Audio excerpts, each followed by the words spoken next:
my life in prison at Sing Sing Correctional Facility, most of it. During that time, I made a decision on the day that I got locked up, and that decision was that the person who walked out of prison would not be the same person. The person who walked in wouldn't be the same person who walked out. And to that end, at this point, I'm studying for my doctoral degree at New York Theological Seminary.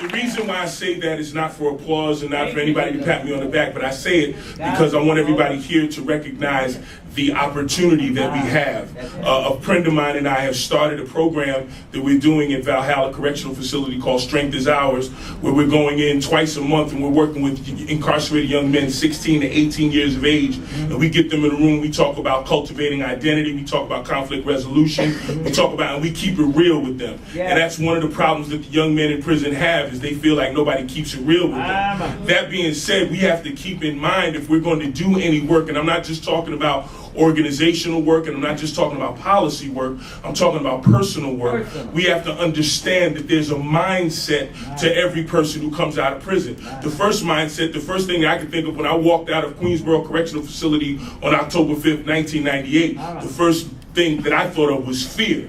I was scared to death. I was scared of every time I saw a police car because I didn't want to come back to jail. I was afraid that I was going to fail my daughter, who was almost 9 years old, was 3 months old on the day I was incarcerated. I was afraid that I was going to fail my wife and my family. So fear is a huge thing, and as we all know, fear makes people do strange things.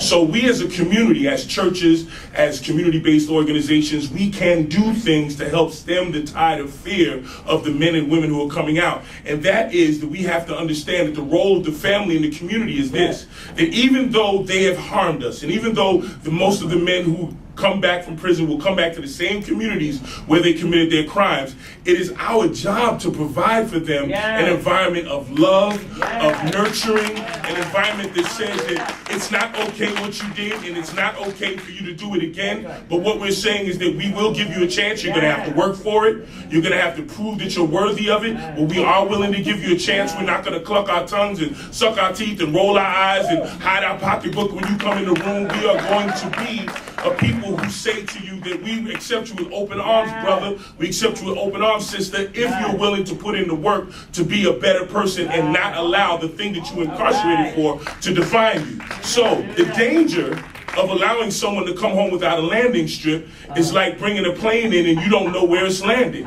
It's bound to crash. So we as a people, we as families, we as churches, we as community-based organizations must provide a landing strip for these young men and women by saying to them, these are opportunities that we are willing to provide for you within our communities. Find out the local community-based organizations that work with ex-offenders. If there's not one, start one. We started Exodus Transitional Community. Julio Medina, my good friend, started it out of the trunk of his car back in 1996, and we opened the first office in East Harlem in 1999 with $10 in a song, basically. So don't think that you need big money and you need big grants. All you need is prayer, all you need is intestinal fortitude, and all you need is a desire to see our young black men and women succeed. Because out of those 2.3 million that are incarcerated in the United States, trust this, most of them look like us.